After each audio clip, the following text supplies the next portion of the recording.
How you feeling, boo?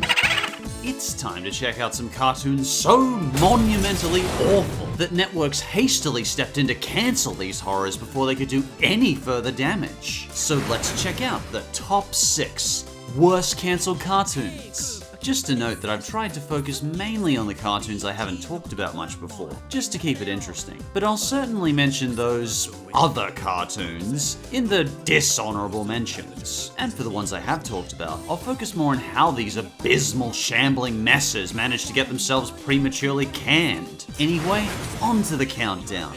Number 6. Mugsy the television series. Titled, What Could Possibly Go Wrong? What could possibly go wrong? Oh, Mugsy, so many things could go wrong. In fact, the existence of this cartoon is about the equivalent wrong of interrupting a sermon to defecate on the Pope's face. How was it possible? How could you turn Robert Paulson, the voice of Yakko, into such an infuriating, malignant, steaming pile? It's up for debate whether it would be more exhausting to listen to Mugsy for 5 minutes or an actual screeching cat. So, after an averagely received game, Mugsy's team decided to hire the brilliant masterminds behind Widget the World Watcher to turn the most 90s, cliched, loud, obnoxious wailing kitty into a somehow even more obnoxious animation. This intro alone. Watching this intro feels like my computer screen caught a cold and has just repeatedly sneezed onto my face.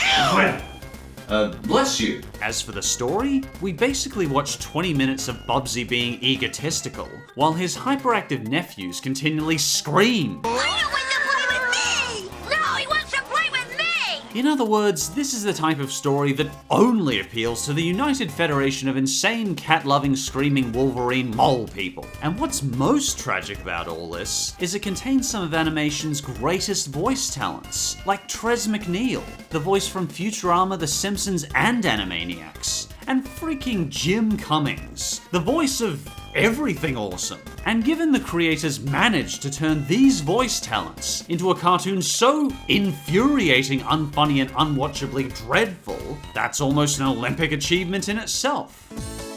And for number 5, the Garbage Pail Kids cartoon. Believe it or not, CBS actually ordered an entire season of this abomination, only to abruptly pull it a few days before its original airing. Why? Because raging protests were held by 3 separate groups for this kid's cartoon's ridiculing of the handicapped, glorifying of violence, and basically acting as one big infomercial for the trading cards. And frankly, even all that aside, it still shamelessly parades its laziness. I mean, for starters, just look at this. They literally couldn't be bothered to animate a face onto this poor girl. I mean, the entire intro looks about the equivalent to my monitor puking out choppy reject Deke animation graphics.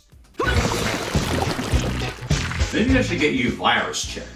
Picasso's clinically insane, blind cousin could paint more attractive things with his armpits. And the stories just make zero sense at all. For example, in this episode we have a naval squadron made entirely of talking fingers. I guess they're easier to animate than faces. Then this finger squadron might start bombing suburban aliens dancing on a picnic cloth. Then the city might randomly switch to night for some reason. Then the entire world might be suddenly covered in purple ice cream? This bizarre garbage pail world transforms every second, purely based on the whims of whatever the insane asylum chimpanzee animators decided might look rad for the youths. And for a cartoon about the Garbage Pail Kids, this show contains surprisingly little of the Garbage Pail Kids. They might get a momentary cameo here and there, but it's mostly about these 4 lackluster generic store brand kids. So I can't even call it that gross, just dull. Number 4. Problem solvers. There are some cartoons out there that employ strong character design, cohesive jokes, and perfect comedy timing. This is most certainly not one of those cartoons. Problem Solvers was a cartoon that was completely all flash and no substance. In fact, there were many flashes. Highly seizure-inducing, hideous, torturous, excruciating flashes that just never stopped. It became an outright challenge to look at Problem Solvers for a solid 20 seconds without feeling a mind-blowing headache coming on. And what little substance there is not the good kind of substance. It's a kind of substance that's thrown out of the bargain bin and tossed into a trash compactor before being incinerated in a nuclear waste vault. The story involves the hybrid fish man, the big brown thing, and the ugliest human ever conceived by mortals, going around solving barely coherent mysteries. I'm looking at my time travel detector, and it's detecting an awful lot of time travel. Though most of the time they're responsible for most of the problems in the first place. The dialogue for the episodes is bland, the characters are either irritating or forgettable, and the comedy is mostly lame-brained fart jokes or just revolve around the brown thing binge eating. Pizza! Awesome! Give me some pizza! In fact, Problem Solvers was almost universally panned by critics before the end of the first season. So in response, CN cancelled it airing on their network and just shoved it on Netflix. Because apparently Netflix has a crowd for seizure fishman brown thing cartoons. I can't hate Problem Solvers though, because as unsightly as it is, I feel like this came from a place of earnest imagination. It was just a bizarre animation idea pitched by one guy using his 1990s Apple computer, though I'm certainly glad it was booted off Cartoon Network. Another exciting case solved by the Problem Solvers. And the third worst cancelled cartoon is Coconut Fred. Good morning, fruit. Minus 10 points for the name. Imagine SpongeBob was made 12 times uglier, with a color palette made of browns, and had zero originality whatsoever. Continue by stripping all the charm out of SpongeBob, and turning him into a big brown smear on your screen. Then pump out a bunch of cliche cartoon stereotypes for minor characters, and behold, you now have pure garbage in animation form. If you thought Bubsy was annoying, well, he is, but Coconut Fred managed to combine both irritating and forgettable so succinctly that it's worthy of song. So our main character, Fred, minus another 10 points, lives on an island inhabited by fruit. He causes general mayhem and disorder by materializing anything he can imagine. This might sound interesting, but they somehow turn this abstract idea into a forgettable, uninspired pile of squiggles and smears that kind of resemble a cartoon. From the graphics to the characters to the stories to the sound effects, Coconut Fred is a cheap, crusty brand imitation SpongeBob, not yet verified by the FDA. What's up? Our underpants! The Talking Coconut's highly philosophical and emotionally stirring catchphrase is, Yay, me! truly a deep commentary on the stirring, enigmatic state of the human condition. Or not. Even Rob Paulsen, who voiced the main character, panned this show, stating he hates remembering voicing the character and called the show he was currently voicing a shameless SpongeBob ripoff. After this show was hit by a tidal wave of negative reviews, including from people actually making the show, the first season was cancelled by the smart cookies down at Warner Brothers Animation. Ugh, thank Jeebus for that. And the second worst cancelled cartoon is King Star King. I have discussed this one before in the worst cartoons of all time, though it recently got knocked higher up the list by The Slim Shady Show. So let's unpack this kinky fetish thing and talk a bit about why it is significantly better than The Slim Shady Show. First off, a bit like Problem Solvers, I appreciate that at least some creativity and abstract thought was put into the animation of this show.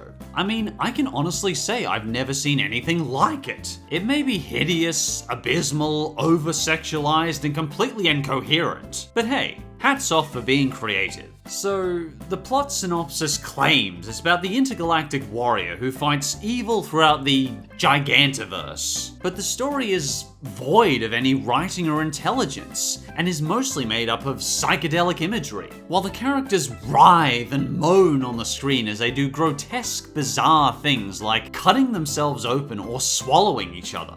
In terms of what happened behind the scenes? Well, apparently the original producer was driven crazy after making the pilot, wherein he was hijacked by an even more insane madman. Artists angrily left as they wearily plowed through these 6 bizarre drug trip episodes producer mislabeled animation. After Adult Swim looked at these 6 misshapen abominations the creators had made, they reluctantly aired the cartoon's pilot once on actual TV during a daylight savings space. Unfortunately, they accidentally put it on during Toonami, outraging Toonami viewers all over the world. While this cartoon might have had some artistic thought behind it, its animation flows onto the screen like toxic ooze, spilling out a slimy, gangrenous mess that couldn't be mopped up by an army of trained Italian janitors named Waldo. Luckily for us, Adult Swim made the wise decision to not allow any more episodes of King Star King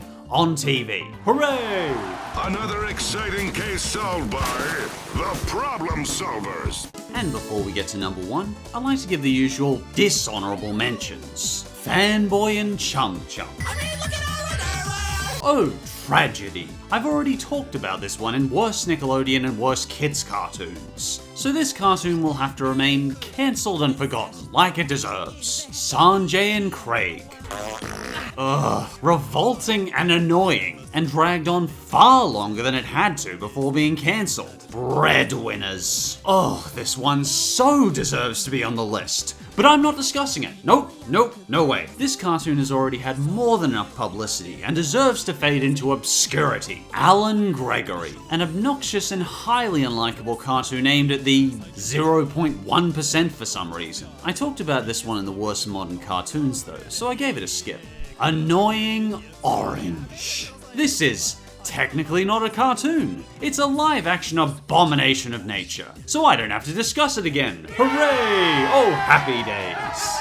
And now we return to that darker place as we look at one of the worst cartoons of all time. And the number 1 worst cancelled cartoon is Ren and Stimpy Adult Party Cartoon.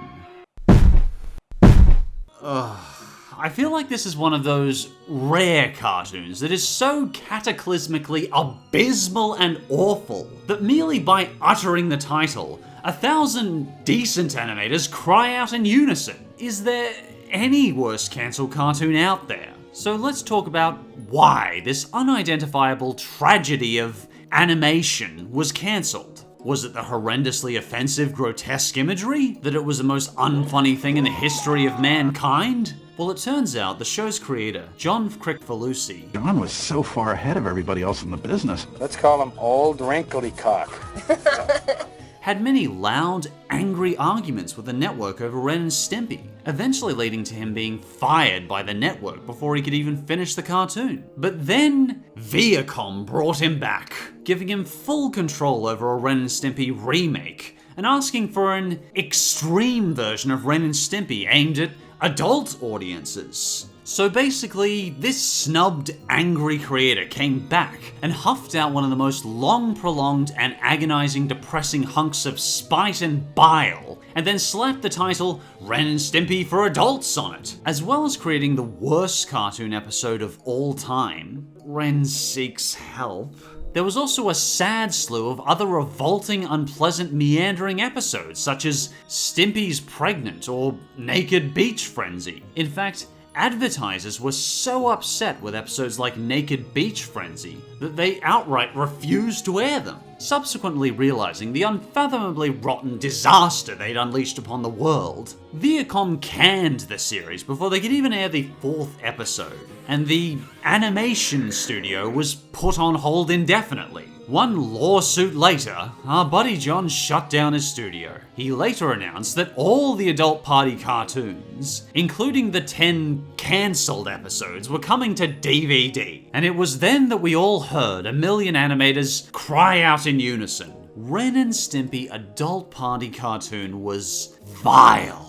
It combined the worst of animation ideas, the unfunniest of jokes, the weakest of shock value, and some of the most insultingly cruel scenes in all of animation, all under the guise of being adult humor. I can easily call Ren and Stimpy Adult Party cartoon the worst cancelled cartoon of all time. While we might still have some recurring bad cartoons, nowadays our opinions will often be noticed and acknowledged by networks, because our views are what make these cartoons happen, and we have all the powers of the digital age to have our voices heard on these. So use that power wisely, because here, your voice matters. And if you can think of a lousy cancelled cartoon I missed, feel free to leave it in the comments. My usual big thanks go out to my patrons on Patreon. If you'd like to help decide reviews, get thanked in the credits, or just be kept up to date with my vlogs, check out my Patreon at patreon.com/PhantomStrider. I really appreciate it. And as always, thanks for watching, and I'll see you next time.